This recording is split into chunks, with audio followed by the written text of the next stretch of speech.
Hello friends, welcome to our channel. നമ്മൾ പഠിക്കുന്നത് English എന്ന് പറയുന്ന ഒരു വിഷയമാണ്. PSCയിലൊക്കെ നമുക്ക് കൃത്യമായിട്ട് അറിയാം, 10 മാർക്ക് സുഖമായിട്ട് നമുക്ക് നേടിത്തരാൻ കഴിയുന്ന ഒരു വിഷയമാണ് ഈ ഇംഗ്ലീഷ് എന്ന് പറയുന്നത്. അതിനകത്ത് ടെൻസ് ആണ് നമ്മൾ പഠിക്കുന്നത്, സ്റ്റാർട്ട് ചെയ്തത്. അതിനകത്ത് പ്രസൻറ്റ് ടെൻസ് നമ്മൾ പഠിച്ചു കഴിഞ്ഞു. ഇനിയുള്ളത് പാസ്റ്റ് ടെൻസ് ആണ്. 3 ടെൻസുകളാണുള്ളത്: പ്രസൻറ്റ്, പാസ്റ്റ്, ഫ്യൂച്ചർ. അതിനകത്ത് പ്രസൻറ്റ് ടെൻസിൻ്റെ പാർട്ട് 1 പാർട്ട് 2 കഴിഞ്ഞിട്ടുണ്ട്. കാണാത്തവർ തീർച്ചയായും അത് പോയി കാണുമെന്ന് വിചാരിക്കുന്നു. നമുക്കൊരു പ്ലേലിസ്റ്റ് ഉണ്ട്. പ്ലേലിസ്റ്റിൻ്റെ ലിങ്ക് ഈ വീഡിയോയുടെ താഴെ ഡിസ്ക്രിപ്ഷൻ ബോക്സിൽ ഉണ്ട്. ഇനി ഇത് കഴിഞ്ഞിട്ടുള്ള പാർട്ട് 2 നിങ്ങൾക്ക് ആ ഡിസ്ക്രിപ്ഷൻ ബോക്സിൽ തന്നെ ലഭിക്കും. അപ്പോൾ നമ്മളിവിടെ വളരെ സിമ്പിളായിട്ട് ഏറ്റവും ബേസിക് ലെവലിൽ ഏറ്റവും ഒന്നും അറിയാത്ത ഒരാൾക്ക് പോലും ഈ ടെൻസിനെ പറ്റിയിട്ട് എല്ലാ കാര്യങ്ങളും അറിഞ്ഞ് മനസ്സിലാക്കിയ ടെൻസ് ഒരു സെൻറ്റൻസിൽ കണ്ടു കഴിഞ്ഞാൽ മനസ്സിലാവുന്ന രീതിയിലൊക്കെയാണ് ക്ലാസ് എടുത്ത് പോകുന്നത്. എന്നിട്ട് നിങ്ങൾക്ക് സംശയം ഉണ്ടെങ്കിൽ തീർച്ചയായും നിങ്ങൾക്ക് കമൻറ്റ് ബോക്സിൽ ചോദിക്കാം. നമ്മളപ്പോൾ 4 പ്രസൻറ്റ് ടെൻസുകൾ പഠിച്ചു അല്ലേ? ഏതൊക്കെയാണ്? സിമ്പിൾ പ്രസൻറ്റ് കണ്ടിന്യൂസ് ടെൻസ്, പിന്നെ പ്രസൻറ്റ് പെർഫെക്റ്റ് ടെൻസ്, പിന്നെ പ്രസൻറ്റ് പെർഫെക്റ്റ് കണ്ടിന്യൂസ്. അപ്പോൾ ഈ 4 നമ്മൾ നന്നായിട്ട് പഠിച്ചിട്ടുണ്ടെങ്കിൽ അതിൻ്റെ ഒരു പാസ്റ്റ് വെർഷനാണ് നമ്മൾ പാസ്റ്റ് ടെൻസിൽ കാണാൻ കഴിയുക. അത്ര കോംപ്ലിക്കേറ്റഡ് ഒന്നുമല്ല ഈ പ്രസൻറ്റ് ടെൻസ്. സിമ്പിൾ പ്രസൻറ്റ് എന്ന പോലെ കോംപ്ലിക്കേറ്റഡ് ആയിട്ടുള്ളൊരു സംഭവമല്ല. നമ്മൾക്ക് ചിലപ്പോൾ PSCയിൽ ഇതേത് സെൻറ്റൻസ്, ഈ സെൻറ്റൻസിൻ്റെ ടെൻസ് ഏതാണെന്ന് ചോദിച്ചിട്ടുള്ള ഒരു ഡയറക്റ്റ് ചോദ്യമൊന്നും സാധാരണ രീതിയിൽ ഉണ്ടാവാറില്ല. പക്ഷേ കൂടുതൽ ടഫായിട്ട് വരുന്ന സാഹചര്യത്തിൽ നമുക്ക് ടെൻസ് അറിയാതെ നമുക്ക് മറ്റൊന്നും ചെയ്യാൻ കഴിയില്ല. കാരണം വോയിസ് മാറ്റാനും റിപ്പോർട്ടർ സ്പീച്ചിലേക്ക് ആക്കാനും ഇഫ് ക്ലോസും ഒക്കെ വളരെ ഷുവറായിട്ടുള്ള ക്വസ്റ്റ്യൻസ് ആണ്. എല്ലാ മെയിൻസ് പ്രിലിംസ് പേപ്പറിലും നമുക്ക് കാണാൻ കഴിയുന്ന ഒരു പാറ്റേണിൽ ഇതൊക്കെ പെടുന്നതാണ്. അപ്പം നമുക്കതൊക്കെ സക്സസ്ഫുള്ളി ചെയ്ത് ഒരു മാർക്ക് കരസ്ഥമാക്കണം എന്നുണ്ടെങ്കിൽ എന്ത് വേണം? നമുക്ക് ടെൻസ് അറിയണം. ടെൻസ് അറിയാതെ നമുക്ക് ഇതൊന്നും ചെയ്യാനായിട്ട് സാധിക്കില്ല. ഓക്കെ, അപ്പോൾ നമുക്ക് ടെൻസ് പഠിക്കാം. പാസ്റ്റ് ടെൻസ് ആണെന്ന് പഠിക്കാൻ പോകുന്നത്. ഞാൻ കഴിഞ്ഞ ക്ലാസ്സുകളിലൊക്കെ പറയുന്ന പോലെ തന്നെ നിങ്ങൾ റാൻഡമായിട്ട് പഠിക്കരുത്. ആദ്യം നിങ്ങൾ പ്രസൻറ്റ് ടെൻസ് പോയി കണ്ടിട്ട് വരൂ, എന്നിട്ട് തന്നെ പാസ്റ്റ് ടെൻസ് പഠിക്കാൻ വരൂ. ഇതാദ്യമായിട്ട് കാണുന്ന ആളുകളോടാണ് ഞാൻ പറയുന്നത് കേട്ടോ. അപ്പോൾ പ്രസൻറ്റ് ടെൻസിൽ ഉണ്ടായിരുന്ന പോലെ തന്നെ പാസ്റ്റ് ടെൻസിലും അതിനെ 4 ആയിട്ടാണ് വിഭജിച്ചേക്കണേ. നോക്കൂ, 4 ആയിട്ടാണ് വിഭജിച്ചേക്കണേ. Simple past, past continuous, past perfect continuous. ഇങ്ങനെയായിരുന്നു അല്ലേ? ഇങ്ങനെ തന്നെയായിരുന്നു. അതിൻ്റെ ഒരു പ്രസൻറ്റ് വെർഷനായിരുന്നു പ്രസൻറ്റ് ടെൻസിൽ ഉണ്ടത്. Simple present continuous, present perfect continuous. അതിൻ്റെ ഒരു പാസ്റ്റ് വെർഷനാണ് നമുക്ക് എന്ത് കാണാൻ പറ്റുക? പാസ്റ്റ് ടെൻസിൽ കാണാൻ പറ്റുക. ഇതുപോലെ തന്നെയാണ് ഫ്യൂച്ചർ ടെൻസും ഡിവൈഡ് ചെയ്തിരിക്കുന്നത് 4 രീതിയിൽ. Simple future continuous, future perfect continuous. അത് നമുക്ക് പിന്നീട് പഠിക്കാം. ഓക്കെ, അപ്പോൾ simple past continuous, past perfect continuous. ഇതിൻ്റെ ടൈറ്റിൽസ് പഠിച്ചാൽ തന്നെ നമുക്കിത് ഏതൊക്കെ സാഹചര്യങ്ങളിലാണ്, ഇതിൻ്റെ യൂസേജ് എന്താണെന്ന് നമുക്ക് ഈസി ആയിട്ട് പഠിക്കാം കേട്ടോ. അത് നമുക്കിനി ഓരോ സ്ലൈഡിലായിട്ട് കാണാം. അടുത്ത സ്ലൈഡിലോട്ട് പോവാം. ഞാൻ കുറച്ച് ഫാസ്റ്റായിട്ട് പറയുന്നതായിട്ട് തോന്നുന്നുണ്ടെങ്കിൽ നിങ്ങൾക്ക് സ്ക്രീനിൻ്റെ റൈറ്റ് സൈഡിൽ സെറ്റിങ്സിൽ പോയി കഴിഞ്ഞ് കഴിഞ്ഞാൽ സ്പീഡൊക്കെ കുറച്ച് കാണാനുള്ള ഓപ്ഷൻ ഉണ്ട് കേട്ടോ. കാരണം ഞാൻ പരമാവധി വീഡിയോയുടെ ഒരു ലെങ്ത്ത് അധികം കണ്ടു കഴിഞ്ഞാൽ ആർക്കും അത് ഒട്ടും മോട്ടിവേറ്റഡ് ആയിരിക്കില്ലല്ലോ കാണാനായിട്ട്. പിന്നെ ഇതിനകത്ത് ഒരുപാട് കാര്യങ്ങൾ നമുക്ക് സിമ്പിൾ പ്രസൻറ്റിലൊന്നും പറഞ്ഞ പോലെ ഇല്ലതാനും. അതുകൊണ്ട് തന്നെ നമ്മൾ ഒരുപാട് പറഞ്ഞ് വലിച്ചു നീട്ടേണ്ട എന്നാണ് വിചാരിക്കുന്നത്. നമ്മുടെ യൂട്യൂബ് ചാനലിൽ ഹിസ്റ്ററിയുടെ ക്ലാസ്സുകളും അതുപോലെ തന്നെ ഇംഗ്ലീഷ് ലിറ്ററേച്ചറിൻ്റെ ക്ലാസ്സുകളാണ് മെയിനായിട്ട് തുടങ്ങിയേക്കുന്നത്. ഇഡിയംസ് ഒക്കെ പഠിപ്പിക്കുന്ന ഷോർട്ടുകളൊക്കെ നമ്മൾ ഇടയ്ക്കൊക്കെ ഇടുന്നുണ്ട്. അപ്പം നിങ്ങൾക്ക് അതൊക്കെ താല്പര്യം ഉണ്ടെങ്കിൽ ചാനലൊന്ന് സബ്സ്ക്രൈബ് ചെയ്യൂ. ബെൽ ബട്ടനൊക്കെ അമർത്തി കഴിഞ്ഞ് കഴിഞ്ഞാൽ നമ്മളുടെ എല്ലാ ദിവസവും വൈകുന്നേരം 5:00 നമ്മുടെ വീഡിയോസ് അപ്ലോഡ് ചെയ്യപ്പെടുന്നത്. അപ്പോൾ നിങ്ങൾക്ക് കാണാം. എല്ലാം വളരെ സ്ട്രക്ചേർഡാണ് പോകുന്നത്. ഓക്കെ, അപ്പോൾ ഒരു PSC എക്സാം നിങ്ങൾ അപ്ലൈ ചെയ്യാൻ പോകുന്നുണ്ട്. അത് അടുത്ത ജൂണിലൊക്കെ. ഇനിയിപ്പോൾ സെക്രട്ടേറിയറ്റ് അസിസ്റ്റൻ്റൊക്കെ വരുന്നുണ്ട്. അതിനൊരു മാസം മുന്നേ പഠിച്ചാലൊന്നും ഇത് എവിടെയും എത്തില്ല. അതുകൊണ്ട് തന്നെ 6 മാസം മുന്നെയെങ്കിലും എന്ത് ചെയ്യാം, ഒരു ദിവസം ഒരു 3-4 മണിക്കൂർ, ഒരു 3 മണിക്കൂറൊക്കെ നിങ്ങൾക്ക് സ്പെൻഡ് ചെയ്യാൻ കഴിയുന്നുണ്ടെങ്കിൽ സുഖമായിട്ട് നിങ്ങൾക്ക് ഈ സിലബസ് കവർ ചെയ്യാനും അത് റിവൈസ് ചെയ്യാനും ഒക്കെ സമയം ഉണ്ടാവും. ഓക്കെ, അപ്പോൾ സിമ്പിൾ പാസ്റ്റ് ടെൻസ് അതാണ് നമ്മൾ ആദ്യം പഠിക്കാൻ പോകുന്നത്. നമ്മൾ പഠിക്കാൻ പോകുന്നത് സെൻറ്റൻസ് സ്ട്രക്ചറാണ്. അപ്പോൾ ഇംഗ്ലീഷിൽ subject plus verb plus object എന്നുള്ള ഒരു ഫോമാണ് ഉള്ളത്. ഈ ഒരു സെൻറ്റൻസ് സ്ട്രക്ചറാണ് ഇംഗ്ലീഷിൻ്റെ സെൻറ്റൻസ് സ്ട്രക്ചർ. അതിനകത്ത് സബ്ജക്റ്റിനനുസരിച്ചിട്ടാണ് എന്ത് വരുന്നത്, വെർബ് വരുന്നത് എന്ന് നമ്മൾ സിമ്പിൾ പ്രസൻറ്റ് ടെൻസിൽ പറഞ്ഞു. സബ്ജക്റ്റ് സിംഗുലർ ആണെങ്കിൽ വെർബ് സിംഗുലർ വെർബ് ആയിരിക്കണം. പക്ഷേ ഇവിടെ അങ്ങനത്തെ ഒരു കോംപ്ലിക്കേഷനും ഇല്ല. പാസ്റ്റ് എന്ന് പറയുന്നൊരു സംഭവം അത് സൂചിപ്പിക്കാനായിട്ട് നമ്മളിവിടെ V2 ഉപയോഗിക്കണം. സിമ്പിൾ പാസ്റ്റ് ടെൻസ് വരുമ്പോൾ സബ്ജക്റ്റിനനുസരിച്ച് SESO ഒന്നും ചേർക്കാനില്ല വെർബിൻ്റെ കൂടെ. സബ്ജക്റ്റ് ഏത് തന്നെ ആയിക്കോട്ടെ, സിംഗുലർ ആയിക്കോട്ടെ പ്ലൂറൽ ആയിക്കോട്ടെ ഏത് വേണമെങ്കിലും ആയിക്കോട്ടെ, ഐ ആയിക്കോട്ടെ ഏതായാലും കുഴപ്പമില്ല. അത് നമ്മൾ വെർബിൻ്റെ സെക്കൻഡ് ഫോമിൽ, അതായത് വെർബിൻ്റെ പാസ്റ്റ് ഫോമിൽ നമ്മൾ ഉപയോഗിക്കണം. നമുക്കറിയാം, ഇപ്പോൾ വാക്ക് ആണെങ്കിൽ വാക്ഡ്, സിറ്റ് ആണെങ്കിൽ സാറ്റ്, ഇറഗുലർ അല്ലെങ്കിൽ റെഗുലർ വെർബ്സ് ഒക്കെ ഉണ്ടല്ലോ, അതായത് ED ചേർത്തിട്ട് നമുക്ക് എന്ത് ചെയ്യാം, പാസ്റ്റ് ടെൻസ് ഓരോ വെർബിൻ്റെയും ക്രിയേറ്റ് ചെയ്യാം. അങ്ങനെ ED ചേർത്ത് ക്രിയേറ്റ് ചെയ്യാൻ പറ്റാത്ത വ്യത്യസ്തതയുള്ള ഒരുപാട് V2 ഫോംസ് ഉണ്ടല്ലോ. അപ്പോൾ ഉദാഹരണത്തിന് ഗോ എന്നാണ് അതിൻ്റെ V2 ഫോം വെൻഡ് ആണ് അല്ലേ. അത് കഴിഞ്ഞിട്ട് പാസ്റ്റ് പാർട്ടിസിപ്പിൾ വരുന്നത് ഗോൺ ആണ്. അപ്പോൾ ഇങ്ങനെയുള്ള പല വ്യത്യാസങ്ങളും ഉണ്ട്. അപ്പോൾ ഈ V2 ഫോം ഒരു വെർബിൻ്റെ, നമ്മൾ പറയാൻ ഉദ്ദേശിക്കുന്ന വെർബിൻ്റെ V2 ഫോം ഉപയോഗിക്കണം. സബ്ജക്റ്റ് കഴിഞ്ഞിട്ട് പിന്നെ ഓബ്ജക്റ്റ് ഉണ്ടെങ്കിൽ അത് കഴിഞ്ഞുമ്പോൾ object. Okay, I wrote a letter. Okay, I wrote a letter. ഇത് എന്ത് ഫോമിലാണ്? I wrote a letter. കണ്ടോ? ഇവിടെ മലയാളത്തിൽ പറയുകയാണെങ്കിൽ നമ്മൾ പറഞ്ഞു സിമ്പിൾ പ്രസൻറ്റിൽ നമ്മൾ എങ്ങനെയാണ്, ഇപ്പോൾ വായിക്കുന്നു എന്നാണ് പറയുക. പ്രസൻറ്റ് കണ്ടിന്യൂസിൽ വായിച്ചു കൊണ്ടിരിക്കുന്നു. പ്രസൻറ്റ് പെർഫെക്റ്റിൽ എങ്ങനെ പറയൂ? വായിച്ചിട്ടുണ്ട്. അതുപോലെ തന്നെ പ്രസൻറ്റ് പെർഫെക്റ്റ് കണ്ടിന്യൂസിൽ വായിച്ചു കൊണ്ടിരിക്കുന്നുണ്ട് എന്നാണ് പറയുക. എന്നാൽ നമ്മൾ സിമ്പിൾ പാസ്റ്റിൽ വരുമ്പോൾ ആ വെർബിൻ്റെ ഒരു മാറ്റം എങ്ങനെയാണ്? വായിച്ചു എന്ന് വരും. സിമ്പിൾ പ്രസൻറ്റിൽ വായിച്ചു എന്ന് വരും. പാസ്റ്റ് കണ്ടിന്യൂസ് ടെൻസിൽ വരുമ്പോൾ വായിച്ചു കൊണ്ടിരിക്കുന്നു, വായിക്കുകയായിരുന്നു. ഇനി പാസ്റ്റ് പെർഫെക്റ്റിൽ വരുമ്പോൾ എന്ന് പറയും വായിച്ചിട്ടുണ്ടായിരുന്നു എന്ന് പറയും. പാസ്റ്റ് പെർഫെക്റ്റ് കണ്ടിന്യൂസിൽ വായിച്ചു കൊണ്ടിരിക്കുകയായിരുന്നു എന്ന് പറയും. ഓക്കെ, അപ്പോൾ വായിച്ചു, ഞാൻ ആ കാര്യം ചെയ്തിട്ടുണ്ട്. അതായത് ഭയങ്കര പഴയ ഒരുപാട് സമയം മുന്നല്ല, ഇന്നലെ അതല്ലെങ്കിൽ ഒരു നിയർ ഫാസ്റ്റ്, ഭയങ്കര അടുത്ത ഒരു, അതായത് ഭക്ഷണം കഴിച്ചിട്ടുണ്ട് എന്നൊക്കെ നമ്മൾ പറയുന്നത് സിമ്പിൾ പെർഫെക്റ്റിൽ പ്രസൻറ്റ് പെർഫെക്റ്റിൽ പറയും. ഈ പ്രസൻറ്റ് പെർഫെക്റ്റിൽ പറയുന്നത് എങ്ങനെയാണ്? കഴിഞ്ഞ കാര്യമാണ്, ഒരു നിയർ പാസ്റ്റിൽ നടന്ന കാര്യമാണ്. പക്ഷേ അതിൻ്റെ ഇഫക്റ്റ് ഇപ്പോഴും ഉണ്ട്. ഞാൻ ഭക്ഷണം കഴിച്ചിട്ടുണ്ട് എന്ന് പറയുമ്പോൾ എനിക്കിപ്പോൾ വിശപ്പില്ല എന്നുള്ള അർത്ഥമാണ്. അതിൻ്റെ ആ കഴിച്ചതിൻ്റെ എഫക്റ്റ് ഇപ്പോഴും ഉണ്ട്. എന്നാൽ നമ്മൾ ഈ ഭയങ്കര അടുത്ത ഒരു പാസ്റ്റിൽ നടന്ന കാര്യമല്ല, മറിച്ച് ഒരു ഇച്ചിരി മുന്നേ നടന്ന കാര്യം ആണ്. എന്നാൽ നമുക്കതിന് ഓർമ്മയുണ്ട്, നമുക്ക് കൃത്യമായിട്ട് അതിനെപ്പറ്റിയുള്ള കാര്യങ്ങളൊക്കെ അറിയാം. അതാണ് simple past tense. Subject plus V2 അതാണ് ഇവിടെ മെയിനായിട്ട് ശ്രദ്ധിക്കാനുള്ളൊരു കാര്യമുള്ളൂ. സബ്ജക്റ്റ് ഏതായാലും പ്രശ്നമല്ല, വെർബിൻ്റെ പാസ്റ്റ് ഫോം ഉപയോഗിക്കണം, പാസ്റ്റ് ആണ് എന്ന് ഇൻഡിക്കേറ്റ് ചെയ്യുന്നതിന്. ഇനിയൊക്കെ നമുക്കിതിൻ്റെ യൂസേജസ് 1 by 1 ആയിട്ട് പറയാം. To express actions happened in the past. പാസ്റ്റിൽ നടന്ന ഒരു ഇൻസിഡൻറ്റ് പറയാൻ, അതാണല്ലോ നമ്മൾ പാസ്റ്റ് ടെൻസിൽ പറയുന്നത്. ഓക്കെ, അപ്പോൾ ഒരു ആക്ഷൻ അത് പാസ്റ്റ് ടെൻസിൽ നടന്നത്. Okay, I saw my parents last week. I had lunch 2 hours ago. മനസ്സിലായി, ഞാൻ 2 മണിക്കൂർ മുമ്പാണ് ലഞ്ച് കഴിച്ചത് എന്ന് പറയില്ലേ, അത് ഐ ഹാഡ്. ഇവിടെ ഹാഡ് വന്നതുകൊണ്ട് നിങ്ങൾ ചിന്തിക്കരുത് ഇത് പാസ്റ്റ് പെർഫെക്റ്റ് അല്ലേ എന്ന് ചിന്തിക്കരുത്. കാരണം പാസ്റ്റ് പെർഫെക്റ്റിൽ ഉപയോഗിക്കുന്ന ഓക്സിലറി വെർബാണ് ഹാഡ്. പ്രസൻറ്റ് പെർഫെക്റ്റിൽ നമ്മൾ ഹാസ്, ഹാവ് ആയിരുന്നു. അതിൻ്റെ പാസ്റ്റ് ഫോമാണ് എന്ത്? ഹാഡ് എന്ന് പറയുന്നത്. പക്ഷേ ഇവിടെ ഹാഡ് ഉപയോഗിക്കുന്നത് ഒരു മെയിൻ വെർബായിട്ടാണ്. കാരണം ഇവിടെ വേറെ മറ്റ് മെയിൻ വെർബുകൾ ഒന്നുമില്ല. ഇപ്പോൾ വാക്ക്ഡ്, സാറ്റ്, റോട്ട്, വെൻറ്റ് എന്നൊക്കെ പറയുന്ന പോലെ ഒരു മെയിൻ വെർബ് ഇവിടെ ഇല്ല. മറിച്ച് കഴിച്ചു അല്ലെങ്കിൽ ഉണ്ടായിരുന്നു എന്നൊക്കെ പറയുന്ന പോലെ കഴിച്ചിട്ടുണ്ടായിരുന്നു എന്നൊക്കെ സൂചിപ്പിക്കാൻ വേണ്ടിയിട്ടാണ് ഐ ഹാഡ് എന്നുള്ളത് ഇവിടെ ഉപയോഗിച്ചേക്കുന്നത്. അപ്പോൾ ഈ ഹാഡ് എന്ന് പറയുന്നത് ഇവിടെ ഒരു മെയിൻ വെർബായിട്ടാണ് ആക്ട് ചെയ്യുന്നത്. അതുകൊണ്ട് തന്നെ ഇതിന് V2 ഫോം ആയതുകൊണ്ട് നമ്മൾ എന്ത് പറയും? ഇത് സിമ്പിൾ പാസ്റ്റിൽ ഉള്ള ഒരു സെൻറ്റൻസ് ആണ് എന്ന് പറയാനായിട്ട് സാധിക്കും. നമുക്ക് അടുത്തതിലേക്ക് പോവാം. To express 2 actions that happened simultaneously. ഒരുമിച്ച് സംഭവിച്ച 2 കാര്യങ്ങൾ. സൈമിൾട്ടേനിയസ് എന്ന് പറയുന്ന ഒരേ സമയത്ത് ഒരുമിച്ച് സംഭവിച്ച കാര്യങ്ങൾ പറയുമ്പോൾ, ആക്ഷൻസ് പറയുമ്പോൾ നമ്മൾ എന്ത് ഉപയോഗിക്കും? സിമ്പിൾ പാസ്റ്റ് ഉപയോഗിക്കും. When I reached there he left. ഇതൊക്കെ ഐ റീച്ച്ഡ്, ഹി ലെഫ്റ്റ്, ഇത് രണ്ടും എന്താണ്? സിമ്പിൾ പാസ്റ്റിൽ ഉള്ള സംഭവങ്ങളാണ്. ഐ റീച്ച്ഡ് ഞാൻ എത്തി, ഹി ലെഫ്റ്റ് അവൻ പോയി. Okay, when the boss arrived, boss വന്നപ്പോൾ, the employees stood up, employees എല്ലാം എണീറ്റ് നിന്നു.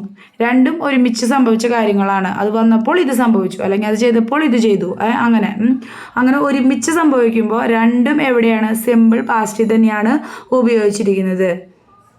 ഓക്കെ, ഇനി ഈ സിമ്പിൾ പാസ്റ്റ് ചില എക്സ്പ്രഷൻസ് ഉപയോഗിക്കുമ്പോൾ നമ്മൾ സിമ്പിൾ പാസ്റ്റ് ആണ് ഉപയോഗിക്കുക. ഏതാ? It is time, it is high time, it is about time. ഈ 3 എക്സ്പ്രഷൻ്റെയും കൂടി നമ്മൾ എന്താണ് ഉപയോഗിക്കുക? സിമ്പിൾ പാസ്റ്റ് ആണ് ഉപയോഗിക്കുക. You came here, it is time you came here. ഇവിടെ എത്തേണ്ട സമയമായിരിക്കുന്നു, അല്ലെങ്കിൽ ആയിരുന്നു, സമയമായിരുന്നു. It is high time he reached home, അവൻ വീട്ടിലെത്തേണ്ട സമയം കഴിഞ്ഞിരിക്കുന്നു, അല്ലേ? It is about time you had your lunch, നിങ്ങൾ നിങ്ങളുടെ ഭക്ഷണം കഴിക്കേണ്ടിയിരുന്ന സമയം ഏകദേശമായിട്ടുണ്ട്. ഇതെല്ലാം അർത്ഥം. അപ്പോൾ it is time, it is high time, it is about ടൈമിൻ്റെ ഒക്കെ കൂടെ നമ്മൾ എന്താണ് ഉപയോഗിക്കുക? സിമ്പിൾ പാസ്റ്റ് ആണ്.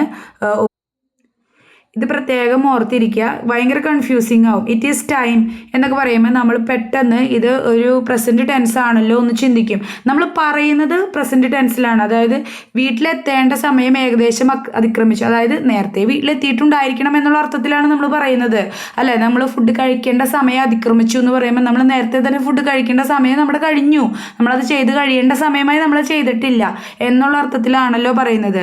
അപ്പോൾ it is time, it is high time, it is about time എന്നൊക്കെ പറയുമ്പോൾ തെറ്റിദ്ധരിച്ച് കഴിഞ്ഞേക്കരുത്. അത് ഇപ്പോൾ പറയുന്നൊരു സംഭവം പോലെ ആണല്ലോ ഇരിക്കുന്നത്.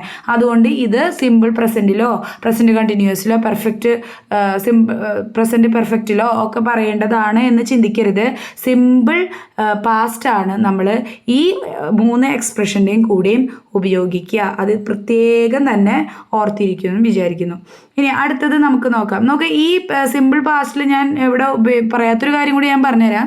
നമ്മൾക്ക് പാസ്റ്റിലുണ്ടായ ഹാബിറ്റുകളും നമ്മൾ സിമ്പിൾ പാസ്റ്റിൽ തന്നെയാണ് പറയാം. അപ്പോൾ അതായത് എനിക്ക് മുന്നേ പുക വലിക്കുന്ന ശീലം ഉണ്ടായിരുന്നു എന്നൊരാൾ പറയുകയാണെങ്കിൽ അത് അയാളുടെ കുറച്ച് നാൾ മുന്നേ, ഇപ്പോഴില്ല എന്ന കുറച്ച് നാൾ മുമ്പേ ഒരു ശീലമായിരുന്നു.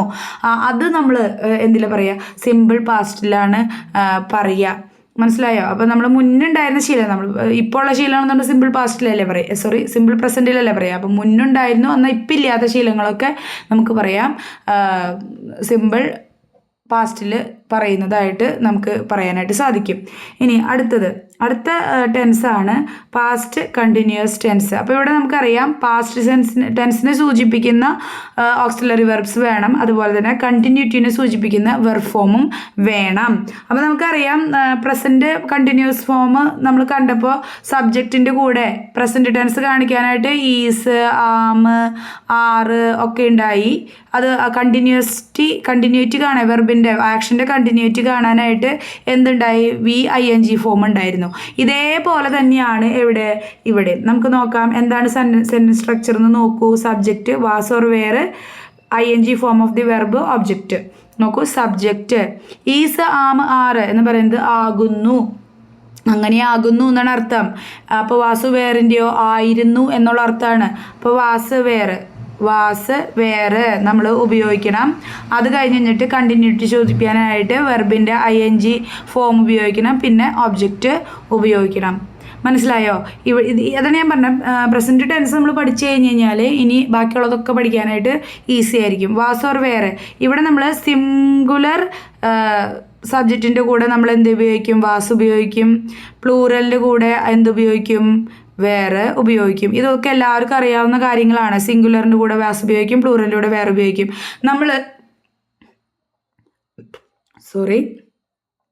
നമ്മൾ സിംഗുലറിൻ്റെ ഒപ്പം പ്രസൻറ്റ് ടെൻസുകളിൽ നമ്മൾ കണ്ടുല്ലോ, സിംഗുലറാണ്. ഐ എന്ന് പറയുന്ന സംഭവം നമ്മൾ ഒരാൾ, ഞാൻ എന്ന് പറയുമ്പോൾ ഞാൻ എന്ന് പറയുന്ന ഒരാളെയല്ലേ നമ്മൾ സൂചിപ്പിക്കുന്നുള്ളൂ. പക്ഷെ അതിനെ പ്ലൂറലായിട്ട് കണക്കാക്കി ഐയുടെ കൂടെ ഹാവും ഐയുടെ കൂടെ ആമും ഒക്കെ ഒരു സെപ്പറേഷൻ ഉണ്ടായിരുന്നു. പക്ഷേ ഐക്ക് ഒരു സെപ്പറേറ്റ് കൺസിഡറേഷൻ ഉണ്ടായിരുന്നു. പക്ഷേ ഇവിടെ എങ്ങനെയാണ്? ഇവിടെ അങ്ങനെയൊന്നുമില്ല. ഐ സിംഗുലറാണ്, അതുകൊണ്ട് തന്നെ ഐയുടെ കൂടെ വാസ് തന്നെയാണ് വരിക. പ്ലൂറൽ ദേ, അതല്ലെങ്കിൽ ഇപ്പോൾ പറയില്ലേ സിംഗുലർ അല്ലാത്ത പ്ലൂറലായിട്ടുള്ള ഏത് നൗണുകൾ വന്നു കഴിഞ്ഞാലും അല്ലെങ്കിൽ ഏത് സബ്ജക്റ്റ് വന്നാലും വി, ദേ, യു ഒക്കെ വരുമ്പോൾ എന്താണ്? വേറാണ് ഉപയോഗിക്കുക. ഈ ഐ വേർ എന്ന് പറയുന്ന ഒരു സാഹചര്യം ഉണ്ട് കേട്ടോ. അത് ഒരു വിഷ് പറയുമ്പോൾ I wish I were a bird എന്നൊക്കെ, അത് ഒരിക്കലും നടക്കാത്തൊരു സാഹചര്യമൊക്കെ നമ്മൾ നമ്മുടെ ഒരു വിഷായിട്ട് പറയുമ്പോൾ നമ്മൾ വേറെ ഉപയോഗിക്കുക, അത് നമ്മൾ സെപ്പറേറ്റ് ആയിട്ട് എടുക്കും. പക്ഷെ സാധാരണ രീതിയിൽ ഒരു സെൻറ്റൻസ് പാസ്റ്റ് കണ്ടിന്യൂസിൽ പറയുമ്പോൾ ഐയുടെ കൂടെ വാസാണ് ഉപയോഗിക്കുക. ഇത് ഓർത്തിരിക്കുക. ഓക്കെ, ഇനി ഇതിൻ്റെ യൂസേജസ് നമുക്ക് പഠിക്കാം. To express a continuous action happened in the past. നമ്മൾ നേരത്തെ മലയാളത്തിൽ പറഞ്ഞു, സിമ്പിൾ പാസ്റ്റിൽ നമ്മൾ മലയാളത്തിൽ പറയുകയാണെങ്കിൽ കഴിച്ചു, ഈറ്റ് എന്ന് പറയുന്ന ആ ഒരു വെർബിനെ പറ്റി പറയുകയാണെങ്കിൽ കഴിച്ചു എന്ന് പറയാം. ഇനി പാസ്റ്റ് കണ്ടിന്യൂസ് ടെൻസി വരുമ്പോൾ അതെങ്ങനെ പറയാ? കഴിക്കുകയായിരുന്നു എന്ന് പറയാം അല്ലേ? കഴിക്കുകയായിരുന്നു, തിന്നുകയായിരുന്നു, മിണ്ടുകയായിരുന്നു, പറയുകയായിരുന്നു, ഓടുകയായിരുന്നു, ചാടുകയായിരുന്നു. അതായത് ഒരു കണ്ടിന്യൂസ് ആക്ഷൻ, ഒരു പർട്ടിക്കുലർ ടൈമിന് ഒരു കണ്ടിന്യൂറ്റി ഉണ്ട്. അപ്പോൾ അതിനെയാണ് നമ്മൾ പാസ്റ്റിൽ ഒരു ചെറിയ ടൈം കണ്ടിന്യൂസ് ആയിട്ട് ചെയ്ത സംഭവത്തെയാണ് നമ്മൾ പാസ്റ്റ് കണ്ടിന്യൂസ് ടെൻസിൽ പറയുക. I was writing a letter. ഒരൊറ്റ മിനിറ്റ് കൊണ്ട് ചിലപ്പോൾ ലെറ്റർ എഴുതി കഴിയില്ലല്ലോ, അതൊരു ചെറിയ പ്രോസസ്സല്ലേ. അപ്പോൾ I was writing a letter, അതായത് ഞാനൊരു എഴുതിക്കൊണ്ടിരിക്കുകയായിരുന്നു. ഐ വാസ് ഗോയിങ് ദെയർ, ഞാൻ അവിടെ പോയിക്കൊണ്ടിരിക്കുകയായിരുന്നു. ദേ വെർ പ്ലേയിങ് ക്രിക്കറ്റ്, ഇവിടെ സ്മോളസ്റ്റ് ആണ് വേണ്ടത്. ദേ വെർ പ്ലേയിങ് ക്രിക്കറ്റ്, അവർ ക്രിക്കറ്റ് കളിച്ചുകൊണ്ടിരിക്കുകയായിരുന്നു അല്ലേ. അപ്പോൾ ഒരു ചെറിയൊരു ഡ്യൂറേഷൻ ഉണ്ട് അവിടെ, ഒരു ഡ്യൂറേഷൻ ഓഫ് ടൈം ഉണ്ട്, ഒരു ചെറിയ സ്പാൻ ഓഫ് ടൈം ഉണ്ട്. അപ്പോൾ ആ ഒരു കണ്ടിന്യൂസ് ആക്ഷനാണ് അവിടെ നടക്കുന്നത്. അതിനെ സൂചിപ്പിക്കാനായിട്ടാണ് മെയിനായിട്ട് പാസ്റ്റ് കണ്ടിന്യൂസ് ടെൻസ് ഉപയോഗിക്കുക. ആ കണ്ടിന്യൂസ് എന്ന് വാക്ക് പറയുമ്പോൾ തന്നെ ആലോചിക്കണം, അവിടുത്തെ വെർബ് ഒരു കണ്ടിന്യൂസ് ആക്ഷനെയാണ് എന്ത് ചെയ്യുന്നത്, ഡിനോട്ട് ചെയ്യുന്നത്. അത് പാസ്റ്റ് ആണോ പ്രസന്റ് ആണോ എന്നുള്ളത് അവിടുത്തെ ഓക്സിലറി വെർബ് നോക്കി നമുക്ക് കണ്ടെത്താനായിട്ട് സാധിക്കും. ഇനി അടുത്തത്, to express an action in past was going on when another action happened. അതായത് പാസ്റ്റിലൊരു ആക്ഷൻ ഇങ്ങനെ നടന്നുകൊണ്ടിരിക്കുകയാണ്, കണ്ടിന്യൂസ് ആക്ഷൻ നടന്നുകൊണ്ടിരിക്കുക, അതിൻ്റെ ഇടയിൽ കൂടെ വേറൊരു ആക്ഷൻ സംഭവിച്ചു. നേരത്തെ നമ്മൾ സിമ്പിൾ പാസ്റ്റിൽ പറഞ്ഞു ഒരു രണ്ട് കാര്യങ്ങൾ ഒരുമിച്ച് സംഭവിച്ചു, ആ രണ്ടും നമ്മൾ സിമ്പിൾ പാസ്റ്റിൽ പറയും. എന്നാൽ ഈ കണ്ടിന്യൂസ് ആയിട്ട് ഒരു ആക്ഷൻ നടന്നുകൊണ്ടിരിക്കുന്നതിൻ്റെ ഇടയിൽ സംഭവിക്കുന്ന ഒരു ആക്ഷൻ, അതൊന്നും നിങ്ങൾ ശ്രദ്ധിക്കുക. ആ കണ്ടിന്യൂസ് ആയിട്ട് നടന്നുകൊണ്ടിരിക്കുന്ന ആ ആക്ഷൻ എന്ത് പറയും? പാസ്റ്റ് കണ്ടിന്യൂസ് ടെൻസിൽ പറയും. എന്നാൽ അത് നടന്നുകൊണ്ടിരിക്കുന്ന സമയത്ത് നടന്ന ഒരു ആക്ഷൻ ഉണ്ടല്ലോ, അത് സിമ്പിൾ പാസ്റ്റിലായിരിക്കും പറയുക. നോക്കൂ, he was doing his homework. അവൻ്റെ ഹോംവർക്ക് ചെയ്തുകൊണ്ടിരിക്കുമ്പോൾ അപ്പൻ വന്നു, അച്ഛൻ വന്നു. ഹിസ് ഫാദർ കെയിം ഹോം, അച്ഛൻ വീട്ടിലേക്ക് വന്നു. മനസ്സിലായോ? അപ്പം കെയിം ഹോം എന്ന് പറയുന്നത്, ഫാദർ കെയിം ഹോം എന്ന് പറയുന്നത് എന്താണ്? അത് സിമ്പിൾ പാസ്റ്റിലുള്ളൊരു സെൻറ്റൻസ് ആണ്. എന്നാൽ വാസ് ഡൂയിങ് ഹിസ് ഹോംവർക്ക് എന്ന് പറയുന്നത് പാസ്റ്റ് കണ്ടിന്യൂസ് ഫോമിൽ കിടക്കുന്ന ഒരു സെൻറ്റൻസാണ്. അപ്പോൾ ഒരു ആക്ഷൻ ഇങ്ങനെ കണ്ടിന്യൂസ് ആയിട്ട് ഒരു ഡ്യൂറേഷൻ ഓഫ് ടൈമിൽ നടന്നുകൊണ്ടിരിക്കുന്ന സമയത്ത് തന്നെ, പാസ്റ്റ് സമയത്ത് തന്നെ, ഇത് പ്രസൻറ്റിലായിട്ടില്ല കേട്ടോ, പാസ്റ്റിൽ തന്നെ ഒരു കണ്ടിന്യൂസ് നടന്നുകൊണ്ടിരിക്കുന്നതിൻ്റെ ഇടയിൽ കൂടെ വേറൊരു ആക്ഷൻ സംഭവിക്കുകയാണ്. അതിനെ രണ്ടിനെയും നമ്മൾ എന്ത് ചെയ്യും? കണ്ടിന്യൂസ് ആയിട്ട് നടന്ന ആക്ഷൻ പാസ്റ്റ് കണ്ടിന്യൂസ് ടെൻസിലും, എന്നാൽ അപ്പം സംഭവിച്ചൊരു കാര്യമുണ്ടല്ലോ, വന്നു പോയി എന്നൊക്കെ പറയുന്ന ആ കാര്യങ്ങൾ, അത് എന്തിൽ പറയും? സിമ്പിൾ പാസ്റ്റിലാണ് നമ്മൾ പറയുക. ദേ വെർ കമ്മിങ് ഹോം, അവർ വീട്ടിലേക്ക് വന്നുകൊണ്ടിരിക്കുകയായിരുന്നു. When the snow was falling, അപ്പോൾ മഞ്ഞ് വീണുകൊണ്ടിരിക്കുകയായിരുന്നു. മനസ്സിലായോ? അല്ലെങ്കിൽ ദ സ്നോ വാസ് ഫെൽ, അല്ലെങ്കിൽ ഈ സ്നോ ഫോളോ ചെയ്യുന്നതൊക്കെ എന്താണ്? ഒരു കണ്ടിന്യൂസ് പ്രോസസ്സാണ്. ഇത് സൈമിൾട്ടേനിയസ്ലി കണ്ടിന്യൂസ് ആയിട്ട് സംഭവിക്കുന്ന രണ്ട് കാര്യങ്ങളാണ് ഇവിടെ പറയണത്. പക്ഷേ ഒരു ഇൻസ്റ്റൻറ്റേനിയസ് ആയിട്ട് നടക്കുന്ന കാര്യം ഇവിടെ, ഫാദർ കെയിം ഹോം, വീട്ടിലേക്ക് കയറി ഇങ്ങോട്ട് വന്നു അല്ലേ, അത് വലിയ ഡ്യൂറേഷനിൽ നടക്കുന്ന കാര്യമല്ലേ. വീട്ടിൻ്റെ ഓരോന്നും അല്ലെങ്കിൽ ഗേറ്റ് തുറന്ന് വീട്ടിലേക്ക് എത്തി, അങ്ങനെ ഇൻസ്റ്റൻറ്റേനിയസ് ആയിട്ട് നടന്ന ആ ഒരു കാര്യത്തിനെ നമുക്ക് സിമ്പിൾ പാസ്റ്റിൽ പറയാം. എന്നാൽ ഒരു കാര്യം നടന്നുകൊണ്ടിരിക്കുന്നതിൻ്റെ ഇടയിൽ കൂടെ തന്നെ വേറൊരു എന്താ പറയുക കാര്യം കണ്ടിന്യൂസ് ആയിട്ട് സ്റ്റാർട്ട് ചെയ്തു എന്ന് പറയുമ്പോൾ എന്താണ്? നമുക്കത് രണ്ടും പാസ്റ്റ് കണ്ടിന്യൂസ് ഇതിനകത്ത് പറയാനായിട്ട് സാധിക്കും. ഇനി അടുത്തേക്ക് പോവാം. അതൊക്കെയാണ് അപ്പം മെയിനായിട്ട് പാസ്റ്റ് കണ്ടിന്യൂസ് ടെൻസിൻ്റെ യൂസേജ്. ഇതൊരു ചെറിയൊരു ക്ലാസ് ആയിരുന്നു, ഞാനിത് അൺനെസസറി ലെങ്തി ആക്കുന്നില്ല. അടുത്ത ക്ലാസ്സിൽ നമ്മൾ പാസ്റ്റ് പെർഫെക്റ്റും പെർഫെക്റ്റ് കണ്ടിന്യൂസും ഒക്കെ പഠിക്കും. അപ്പോൾ ഇന്നത്തെ പഠിച്ച ജസ്റ്റ് ഒരു റീക്യാപ്പ് നടത്താം. സിമ്പിൾ പാസ്റ്റ് നമ്മൾ പറഞ്ഞു, സബ്ജക്റ്റ് ഒട്ടും കോംപ്ലിക്കേഷൻ ഇല്ല, വി ടു ഓബ്ജക്റ്റ്. ഓക്കെ, അപ്പോൾ വെർബിൻ്റെ പാസ്റ്റ് ഫോം ഉപയോഗിക്കണം എന്നുള്ളതാണ് ഇവിടുത്തെ മെയിൻ ആയിട്ടുള്ള കാര്യം. പാസ്റ്റിൽ നടന്ന ഒരു ആക്ഷൻ സൂചിപ്പിക്കുന്നു, പാസ്റ്റിൽ ഉണ്ടായിരുന്ന ഒരു ഹാബിറ്റ് സൂചിപ്പിക്കുന്നു. ഓക്കെ, ഇനി പാസ്റ്റ് കണ്ടിന്യൂസ് ടെൻസ് പറയുകയാണെങ്കിൽ subject plus was or were plus V ING form, വെർബിൻ്റെ ING ഫോം വേണം. ഒബ്ജക്റ്റ് ഉണ്ടെങ്കിൽ ഒബ്ജക്റ്റ് അത് കഴിഞ്ഞ് കഴിയുമ്പോൾ ചേർത്താം. She was writing a letter, she was going there, they were coming home. ഇവിടെ ഐക്ക് സെപ്പറേറ്റ് ആയിട്ടുള്ള റൂൾസ് ഒന്നും തന്നെ ഇല്ല. സിംഗുലർ ആവുന്നതിൻ്റെ കൂടെ വാസ്, സിംഗുലറിൻ്റെ കൂടെ പ്ലൂറലിൻ്റെ കൂടെ വേറ്. ഓക്കെ, ഇത്രേ ഉള്ളൂ ഈ സിമ്പിൾ പാസ്റ്റും പാസ്റ്റ് കണ്ടിന്യൂസും. അടുത്ത ക്ലാസ്സിൽ നമ്മൾ അടുത്ത 2 എണ്ണം പഠിക്കും. അപ്പം നിങ്ങൾക്ക് എന്തെങ്കിലും സംശയം ഉണ്ടെങ്കിൽ കമൻറ്റ് ബോക്സിൽ ചോദിക്കുക. ഇഷ്ടപ്പെട്ടെങ്കിൽ ലൈക്ക് ചെയ്യുക, സബ്സ്ക്രൈബ് ചെയ്യുക കൂടുതൽ വീഡിയോകൾക്കായിട്ട്. അപ്പോൾ എന്തെങ്കിലും സജഷനൊക്കെ ഉണ്ടെങ്കിൽ അറിയിക്കുന്നു ഞാൻ വിചാരിക്കുന്നു. അപ്പോൾ അത്രയേ ഉള്ളൂ. Tata bye bye. അടുത്ത ക്ലാസ്സിൽ കാണാം.